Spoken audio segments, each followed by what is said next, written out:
Hi, everyone. Welcome to the Northern Kentucky Spotlight Podcast, presented by CVG. I'm your host, Sarah Brookbank. Today on the podcast, we are joined by Tyler Gabbard of the Carnegie, who highlights their summer theater series and the shows you won't want to miss. On NKY at Work, Nancy Spivey chats with Sandra Spataro of NKU's Master of Business, Leadership, and Innovation program and highlights how leaders can connect in more meaningful ways. Thank you to our podcast sponsors, our title sponsor, CVG, Secret Consulting, our digital sponsor, and our episode sponsor, Haran. Right now, the Northern Kentucky Chamber's Women's Initiative is seeking speakers for the 2023 Regional Summit, sponsored by PNC. This year's summit will be held at Megacorp Pavilion on Thursday, November 2nd. Presentations should be tied to the year's overarching theme of mentorship and networking. Potential presentation topics can include, but are not limited to, exploring what successful goal setting looks like, and leaning into mentorship for different perspectives and career rejuvenation. The deadline to apply is Tuesday, July 18th. Those with expertise in relevant topics or other topics for professional women are invited to apply as presenters online at nkychamber.com/WI Summit app. Now, let's go meet our members of the week and hear from our sponsors. And Nancy and I will be back with your guests. CVG Airport is the lowest fare airport in the tri-state region with 54 nonstop flights and direct international service to 7 destinations, including Paris, France, and now home to both DHL's and Amazon's global cargo hubs. The airport is furthering its position as leader in aviation and is deeply committed to being an economic driver for the community. You can learn more and start your next adventure at cvgairport.com. Ranking on Google Search and Maps is easy to understand, but hard to do. It requires constant effort and attention, uploading new photos, responding to Google reviews, writing weekly posts, and checking suggested updates. Google listing optimization takes experience and time, and there are no shortcuts.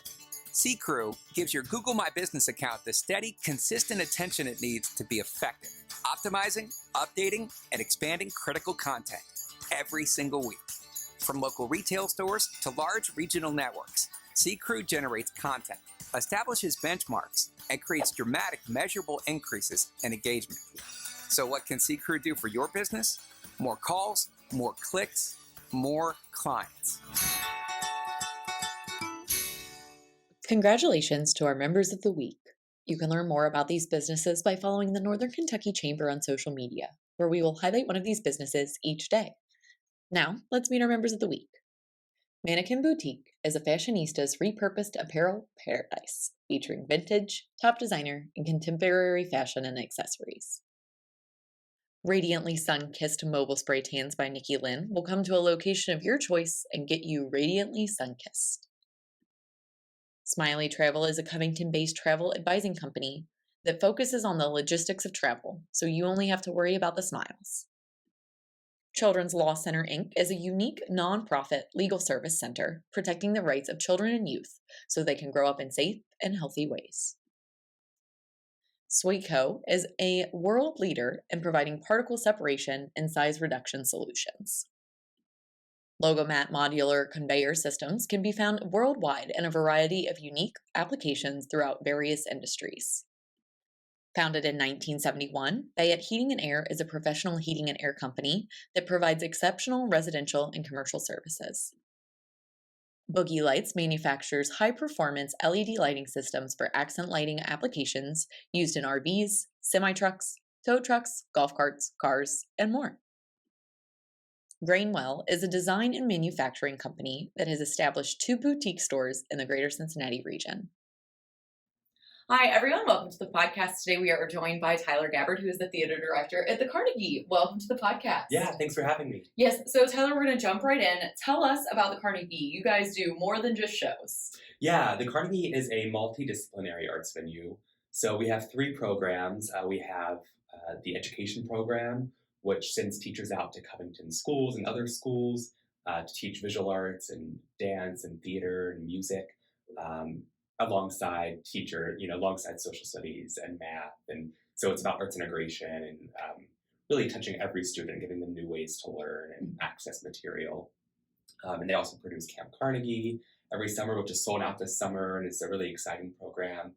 So the education program is crazy busy. They They have 100,000 student contact hours a year, which is massive. That's crazy. So, yeah, it's a really great program.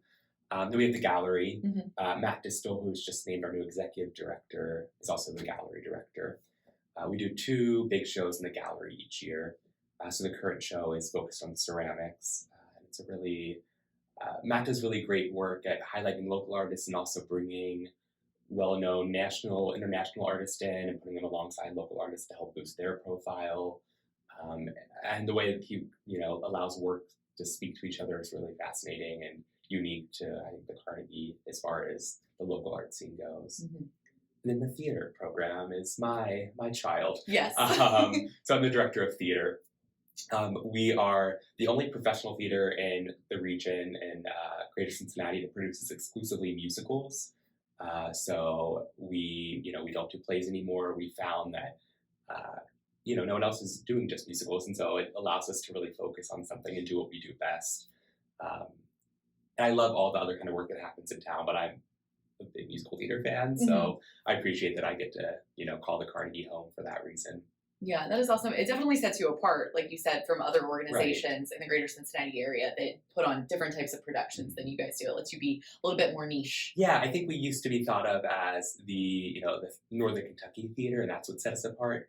But I think that kept people from coming across the river. And I think now that we are starting to build this different identity for ourselves, we're drawing new audiences, and we're seeing record high audiences in the last season, and this season, the sales for this coming season are already breaking records. So we're in a really good place, especially like after the challenges of COVID, to be doing so well is rare, and we're grateful for it. Yeah, and that is awesome. And like you said, you are fairly new to this position. You are not new to the Carnegie. You guys have had a lot of new faces. So tell us a little bit about what you guys have been doing lately. I know your summer season is coming up, but outside of that, what have you guys been up to? Sure. We have some exciting new partnerships on the horizon in the theater, which I'm excited to get into. Starting this fall, so there's a group called Queen City Cabaret. It's 2 local artists, a pianist and a vocalist, and they put on these great shows that are kind of a tribute to music of the last century, American music of the last century. And they've done a few of those at the Carnegie, but they were rental events. So they were coming in, they were renting the space from us, but we're bringing them on now as a partner. And so we're producing the event with them. We're handling ticketing and marketing and allowing them to really focus on making the best show they can. That's exciting. So get some of the administrative work out of the way. Mm-hmm. So the 2 shows this coming year that they're producing in partnership with us are The Marvelous Music, which is the music of Mrs. Maisel, the Amazon Prime show. So 50s and 60s standards. And then in the spring, 100 Years of MGM, so celebrating the MGM songbook. So Singing in the Rain and The Wizard of Oz and Meet Me in St. Louis and all those great classic movie musicals. There'll be some exciting guest artists that we'll announce at some point. So that sounds like so much fun. Just fleshing out our season with more exciting offerings for the audience. Yes, and right now you guys have the summer season about to start. So tell us a little bit about that. You guys have some really exciting shows coming. Sure. Yeah, we kick off next Friday, a week from today. We're recording on a Friday. The summer season is something we started last year. So we changed our programming model. Maggie Perino, my predecessor, really launched this idea and got it off to a great start. So we produced 3 shows in the summer, and those are produced in rep, which means that we open one, a couple weeks later we open another, and then a few weeks after that we open a third one, and they all play in rotation. So in August you can see all 3 shows in one weekend. And some of the actors are in multiple shows, and there are scenic elements that are shared between shows. So it's a really creative way of producing theater. And it's also really resourceful and more sustainable, which is also something that's important, especially as material costs are skyrocketing. Yeah. So it's great from a business standpoint, but also I think audiences are really excited about the opportunity to see these connections between the shows and see the actors take on different roles. And I'm sure with having it, instead of having like a chunk, typically where, you can see this show, but maybe you miss it because you're out of town. Right. It gives you the opportunity to just for a weekend go and see all the shows. Yeah, all exactly. at once. Yeah, our first show, Kinky Boots, which opens next Friday, runs for almost 2 months. And it's not a ton, it's 8 performances, which is a typical run for us. but they're spread out over 2 months because of these other shows happening in the midst of that production. So it gives audiences a lot of time. If they're out of town for July or August, they can see it in the other month. So it's really a great model. Yeah. Sounds exciting. So you mentioned Kinky Boots. So let's touch on that. That's your first show of the summer series. So tell us a little bit about it. Yeah, Kinky Boots. I mean, the first thing I always tell people is the music is by Cyndi Lauper. People who don't know the show. So you hear that, like, you got to buy a ticket if you're a fan of pop music or music from the 80s and 90s. It's all original music for the show, though. It's not her hits. It's new music she's written. But it sounds like the Cyndi Lauper you know and love. It's a great story. It's based on a true story. It's a really great, touching story. I actually saw the production on Broadway 10 years ago right before it opened. And I was like, one day I'm going to make this happen. Yeah, this is the one. But it's a powerful story about embracing difference and coming together and finding a way forward. And the fact that we don't just do that because it's the nice thing to do, but we do that because it strengthens us and we find new ideas in difference and in diversity. It's a story, like I said, it's based on a true story, which is the most fascinating part of it in a way.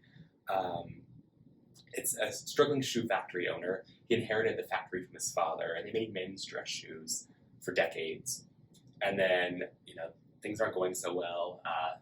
Work is being outsourced, and, it's really a story of our time.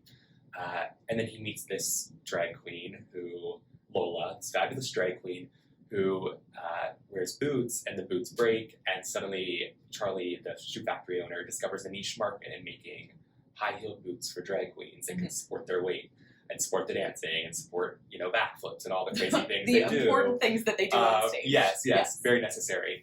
And, these two diametrically opposed groups of people come together and, together find a way to, save the day for both of them and build community and learn about how to accept other people. And also just it celebrates drag as an art form. I think drag is about the ability to see the world not just as it is, but also as it might be, and see potential and possibility in the world. And the show really, our production especially really hones in on that, I think. Yeah. The power of drag, which I'm a big fan of, and I think audiences will eat up. I mean, they're just gonna. The cast of this show is incredible. Well, I'm excited to see that one. I know when you guys announced it, I was like, that is going to be an incredible show. Really fun to see. And then the next show that you guys are going to have is Lady Day at Emerson's Bar and Grill. And I had to read that off, but I've seen the layout of how the show is going to be set up, and it's really immersive. So touch on that show a little bit. Sure. So Lady Day, it's about Billie Holiday, the great jazz artist. And it's really a concert she put on in the last year of her life. And it highlights all of her struggles, but also it's ultimately about hope. I think, her story is sad as it is in many ways. She persevered and is one of the greats, and her music touched so many people and helped so many people and continues to. So it's really, despite the darkness, it's really a moving account of this woman's life. But yeah, we are, it's set in a small bar and grill in Philadelphia in the 1950s. So we're bringing that to life at the Carnegie in an intimate way. So we're offering on-stage table seating. So we'll have the typical theater seating in the house for those who are a little more shy and reserved and don't want to be up on stage. But on stage we'll have 6 tables with 2 seats each. And audience members can buy tickets to those tables and be right there a few feet from the actress Brandy LaCharelle, who's playing Billie, who is just unbelievably, her Billie is just remarkable, really. I think audiences will be blown away by her talent, but they have the chance to be, 6 feet from her, and she might come up to your table and interact with you a bit. It's not audience participation per se. Right, but for those that want to be... Yeah, to really be immersed in that world. It includes a drink ticket, so you're up on stage, or in that, you're caught up in the bar, Emerson's Bar and Grill, and really feeling like you're there, witnessing this kind of miraculous talent. Yeah, that is so cool. You guys do so much. And so for people who want to get tickets and learn more, where should they get their more information from? Sure, yeah, thecarnegie.com is the place to go. Tickets, any information you want, you can find on thecarnegie.com. And tickets you can purchase through the box office, but they're the same price online. Fees are the same, so get online and get those tickets because they're selling fast. Right. Yeah. And then one other thing, outside of buying tickets and coming to the gallery and getting involved in the Carnegie that way and kind of participating in the art that you guys are producing, what other ways can the community support the Carnegie? Sure. Sharing it with friends is one of the biggest things people can do. I think, we've been around for a long time, but there's still a ton of people who don't know we're here and we're doing the great work we are. So sharing with friends, sharing with clients, I think, speaking here with the chamber, there's great opportunities to bring employees for employee appreciation or to bring clients for client appreciation. We're happy to arrange fun cocktail hours before the show. I know this is still involves buying tickets, but I think sharing the good news about the Carnegie is big for us. We need those, evangelists out there who really love the work we do. And then also, we do offer sponsorships. So if somebody really wants to invest in the work we do and appreciates what we bring to Northern Kentucky, we offer show sponsorships. So you can give anywhere from $1,000 to $10,000, become above the title sponsor, and there's some benefits that come with that. And we can host special events alongside that for your company. So there are all kinds of ways to give, though. Too, we have individual donors who give at lower levels. But yeah, just being a supporter, even if you can't make it to every show, still makes a huge difference for us. Yeah, that is great. And then, Tyler, before I let you go, there's one other thing I wanted to touch on. You were recently named an NGLA finalist for our Northern Kentucky Young Professionals program. Congratulations. Thank you. But tell us about that and the work that you do in the community outside of the Carnegie. Sure. So Kim Best, who was our previous executive director, was actually a recipient of the award a few years back, and she recommended me for it and was helpful in the nomination process. But yeah, it's an honor. I was born and raised in Northern Kentucky, so this is home. I moved away and come back several times, and I'm here to stay now. It drags you here. It does. Every time. So I'm here to stay. We especially in this role that I'm in now, I feel like all the opportunities I've had elsewhere have brought me. I've been able to bring that experience back to this role. But yeah, community partnerships is something I'm trying to strengthen with the Carnegie. We're working with NKY Pride and some events, Queen City Cabaret I mentioned. NKU, we're actually bringing in-house in the next year. They are renovating their fine arts center, so they don't have a home performance. So they're coming to the Carnegie. And we've been friendly with them over the years, but this is a new partnership. CCM, UC's musical theater program, we're working with to build some new collaborative ideas there that we'll hopefully share some more information about soon.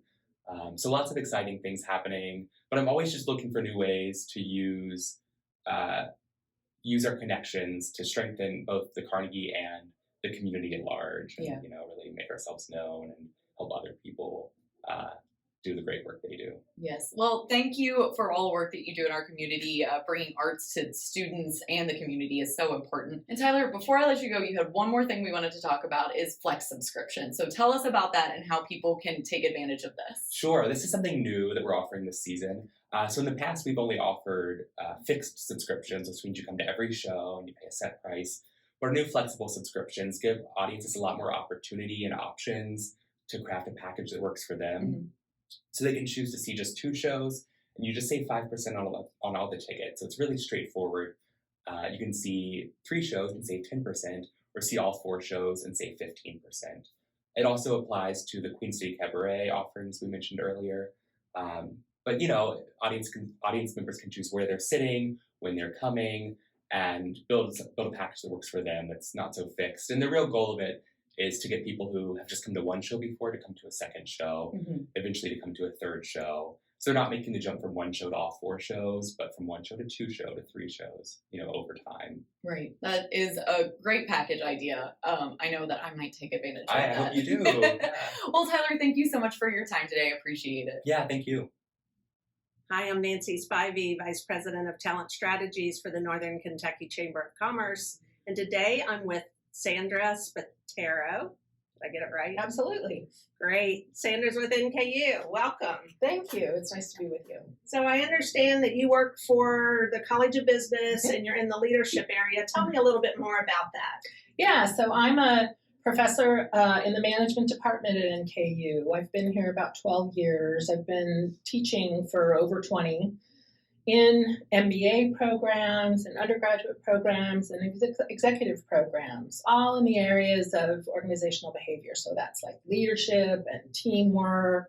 I teach our negotiations class in the MBA program, all the people-y stuff that doesn't really fit in a spreadsheet. Like you don't get X equals 42 in my area. You got to make some choices based on what you know about yourself and what you know about people. Well, and I think as a people-driven organization, our Chamber of Commerce is certainly very interested in that leadership space and helping our business community grow and thrive. So it's in every part of our lives. It is. At work and at home. Go ahead. So tell me a little bit about like changes that you've seen post-pandemic. What does leadership look like these days? Yeah, it's so interesting following the pandemic. And even we're a little bit sort of post big resignation period, all that kind of stuff, but still labor in very tight demand. What we saw after the pandemic and through it was workers wanting more meaning and purpose in their work. Mm-hmm. I'm here for a paycheck just isn't enough anymore. And that puts demands on leadership because we as leaders then have to communicate that to employees in a way that connects to them. That means knowing them. That means communicating with them one-on-one, one-on-two, whatever it is. But it's not leadership in front of a big room as much anymore. It's into the interpersonal connections and really meeting people where they are and giving them a reason to dig into the work. Yeah. And I think for me, as a supervisor and a mentor and a coach, it's also the give and take now. It feels a lot different than I'm here to tell you something that I think you can learn from. It's tell me what you think and let's more try to collaborative. Work. Right. Yes. Don't you see that as we all want to be listened to, and I think smart leaders have always listened well, right, and be willing to accept good ideas wherever they come from. So yeah, absolutely. The other thing that's interesting is, and I'm seeing this in all parts of my life, but certainly we see in the research at work, is there's higher anxiety. And people's emotions are, their capacity to be stretched emotionally is a little bit tighter, a little more edge happening. And that's, again, calling on leaders to use their emotional and social skills to connect with people in a way that's going to help them through that, that's going to build safety and comfort. Yeah. Again, always smart in business, right? You can't have innovation without safety. You can't have good ideas without failures. You can't, but it's even more so, it's heightened right now. And do you think our changing evolution of our population dynamics is playing a role at all? Like, how much more diverse we are and how much not only COVID and environmental factors have played a role, but also just the dynamics of our economy and the dynamics of remote work options. And it's interesting. Work today looks very different than it did. Work and workers, as you say. Yeah. And I just keep going back to for leaders, that means you have to know the people you're leading. Right. You have to get to know them as a person, as a whole person who has a life outside of their job, right? Who has skills and values and strengths and emotions and, all of that has to come into how we're leading right now. And so for NKU, you offer a variety of leadership options. So if I'm a fresh out of college person and maybe I've worked a year or two and I'm in line for some type of leadership role, what kind of program would fit me versus a senior level? Yeah, so we have 3 graduate programs at the College of Business. One is the Master of Accountancy, which is very specific and focused in that area. Okay. The other is the MBA, which we know an MBA. It's a known quantity. NKU's is fully online, very modular. You get to tailor it to be what you want. We sort of joked about it as the Burger King MBA because you get to have it your way. You get to make it into the curriculum you want, but of course we can't say that. But it's a terrific program for working professionals. But then the program that really has my heart and makes the biggest difference in leadership is the Master of Business Leadership and Innovation. MBLI instead of MBA. Okay. And it's a 2-year cohort-based program. You come in with 20 or so people and you march through the program with them. And we go deep into those interpersonal skills that are so important to leaders right now. This program's been around. It used to be called ELOC. Some people know that acronym, Executive Leadership and Organizational Change. A few years ago, we suspended ELOC and did some market research. It had been a decade. What do we do, and interviewing the market, employers, prospects, alumni. What should we do? What should we make it better? The resounding message we got back was, don't screw it up. This is a really good program. But around the edges, think about this, think about that. So we rebranded to make it clearly a business degree, a Master of Business degree, and we did make a few changes. Now half the courses are online to protect schedules a little bit more. We added in a little more general business stuff, finance and accounting for leaders, project management.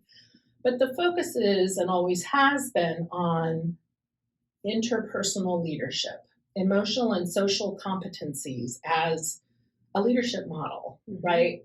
There are plenty of good models out there that say, in this kind of a room, be this kind of leader, or use that style. And those are great. Sure. But we really take it down to all leadership is a relationship.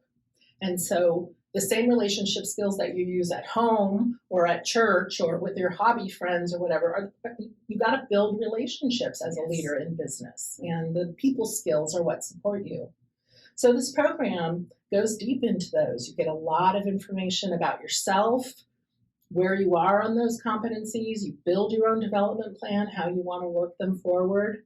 And then you practice them over the course of the curriculum.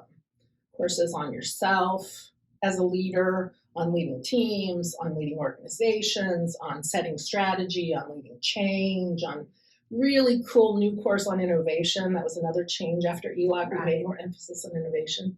But all through that, you're practicing and developing your competencies as a leader. So it's a twofer. You get all the book learning for a master's degree, but you really get a personal transformation. And you're also in a cohort. And I think that opportunity, I personally love cohort learning. That's, to me, the ties are deep. Right. You're never alone. Even on the online classes, people go through them with their team. You have a team within the cohort. That's your one team your whole first year, and then another team your whole second year. So you go really deep with your smaller team members too. And those ties last. Right. So if somebody wants to learn more, they can look online. Mm-hmm. We've got all the details online. I think we've got information that'll pop up on the screen. Anything else you want to share? It's a great time to invest in becoming a better leader. It reaps benefits all across your life. Yes. And we need plenty leaders of ways to do it. We need leaders in our community. We Yes. need good, strong leaders that are willing to make change and willing to adjust and innovate. Do positive things. Yes, absolutely. Sure. So it's always the right time. Find the program that's right for you and jump in, I say. Perfect. It's wonderful having you here today. Thank you so much. Thanks. Hi, I'm Shannon Schumacher, Account Executive, Kentucky Market Leader. At Haran, we champion bold innovation to help employers and individuals thrive. As an industry thought leader, we explore new horizons in healthcare, benefits, employee engagement, and wellness. We work harder to deliver all the strategic benefits, planning, and execution you expect from a true partner. And we do it with laser focus on your short and long-term outcomes to help manage your benefits while improving your employee experience.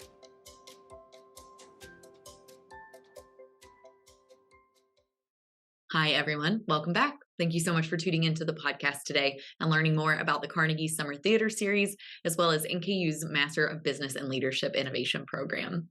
Thank you to our podcast sponsors, CVG, Secret Consulting, and Haran. I want to give you guys a heads up before I sign off that we will not be having a podcast episode next week due to the 4th of July. We are just taking that week back and giving our team some time off. Finally, if you are a member who would like to be featured on the podcast, or if you're interested in becoming a member of the Chamber of Commerce, please reach out to Lynn Aplin. And if you're interested in sharing your workforce strategies and resources on NKY at Work, please reach out to Nancy Spivey. You can find their contact information on the screen in front of you or at our staff directory at nkychamber.com. Thanks once again. Have a great week, and we will talk to you in a few weeks.